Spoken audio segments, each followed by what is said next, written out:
with Run Repeat here with the Nike LunarGlide 9. This shoe has been probably my favorite stability shoe over this past year, and I go way back in the game here, guys, from the original Nike LunarGlide, the first one I've tried throughout the years here. This has definitely been the best iteration of it yet. Now, this shoe's been out for a little bit now, but it's still readily available online, so I think you guys should check it out. I'm going to break this shoe down, but some of the highlights of this shoe that I've come to love is it's a great stability shoe for those who really don't need much stability. So this does a great job integrating feel with support. I would say it has a moderate arch support here, and it comes in a lightweight design of only about 9 ounces. So this is one of the lighter weight stability shoes you can get. It's served as a great deli trainer throughout the years. There's a lot of really good things about it. It's been really dynamic as far as what it can handle. But I wanted to give you a look of kind of like some of the updates from this model from the 8s. In addition, I just want to kind of tell you what makes this shoe special. So if we want to start with the upper, so the upper is just a fabric, a mesh fabric throughout the whole upper. We start from the heel area here, which is supported with a rubber overlay, which has been really great. This is a great addition to this year's model. They provide a lot of support and lockdown in the heel. As we come around here, guys, we see just the fabric upper here goes all around the shoe. As you can see, they've done a really good job this year, guys, with expanding the toe box a little bit. The toe box felt a little better than last year's model. It's your traditional toe box, but it's not too narrow. They've done a really good job with this shoe with the internal pieces here of the upper. So the collar has a lot of cushion. The heel has a lot of cushion. It really allows for a really plush fit. It has an internal booty design here, so it allows for that sock-like feel when you put it on. The laces are the star of the upper, guys. I really love the laces. If you look closely, you can tell that kind of the indents here because it has a thick Flywire technology here. It's a very kind of thick lace secure system, as the last year models was more like that wire consistency that you're used to seeing with Nikes. Well, this isn't, and this thickness between the laces as well has allowed for really secure midfoot lockdown, which is so important on them long runs where your shoe, your foot kind of goes all over the place mile after mile. This upper has been the star of the show for me. The upper is what's different with this shoe compared to last year's model, the 8s. Other than that, it's exactly the same. So if you like last year models, you're going to want to get this one. As we kind of go down a little further here, the midsole, if you can check that out, is all one foam. It's that LunarLon foam, which has been done great over the years. It provides a lot of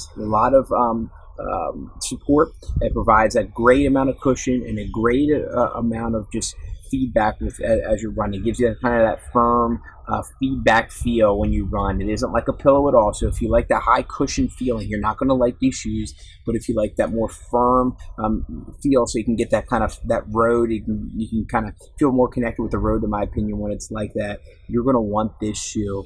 The arch support, I would say, is a little more than last year's model. You can actually kind of feel it. Last year's was nice and mild. There was just a little bit there, which kind of went away after 100 miles of wear. This one it gives you more arch support there. As you can see here, there's a little kind of label here, dynamic arch support label there. It's done a really good job with providing that arch support that I love. Now, these shoes probably have about 200 miles on them, and as you can tell, there's that wear in the heel here. You can see it's starting to wear here a bit.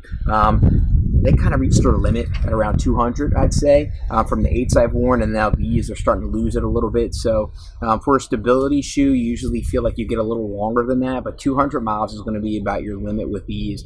In addition, the bottoms here, at the forefoot, you'll see that they're wearing as well. The grooves tend to invite rocks in there to get caught up, which I wasn't a huge fan of, because when you're going for a run, it's fine if you're just going for a couple miles, there's a rock in there. But if you're going 20 miles in this shoe, which I have, and there's a rock in there, you got to keep stopping and taking the rock out.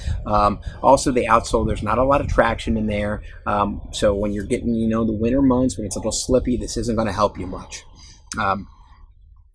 So overall with this shoe, we're looking at a 10 millimeter drop, which is kind of like traditional with your daily trainers. We're seeing that this is a support shoe, but not too much. This seen that it's pretty lightweight. So a lot of you guys who just love daily trainers but are looking for a little more, this is going to be a great shoe for you. This is going to be a great shoe for you guys who are serious runners, for those who are beginners. It's a very dynamic shoe. You can go fast in this shoe. You can go slow in this shoe. I love this shoe for just a nice, easy run. It gives me that support for recovery runs. However, I've even worn this shoe in a race because it is so light and it is so responsive that I felt really comfortable in these for a race. I did a 5K in these as well. Very durable. As you can see, it's 200 miles. There's not really much wear on the upper here, but I would love to see them do a little better job with this outsole here. Put some rubber in there to help this last a little longer, because it would just simply with some rubber on the outsole. So overall performance of this shoe, I give it very high. Why? Because it can perform on many different levels. You can do many different things with it. I think it's great. The durability and quality, I would say it's good. I'll give it, I wish they've done a better job providing more longevity here with the sole, but they haven't. And that's okay, because they sacrifice that for lightweight, and I'm good with that too. Your overall fit, good fit. Came true to size, and the feel of the shoe. The feel is tremendous with this shoe. I love the feel of it. I love the road connection, in addition to the way you can feel the cushion, the stability. It's a good mix. So get this shoe. Check it out. It's been out for a bit, but check it out. You'll love them. I highly guarantee them. This has been my go-to long-distance shoe for marathon, half-marathon training over the past 2 years. Go ahead and leave any comments, questions down there. Give me a thumbs up if you like this review. I have a full detailed review on RunRepeat.com, so go ahead and check that out. And again, I'm Pat Lister with Run Repeat. Appreciate your time today. Thank you, and have a great one.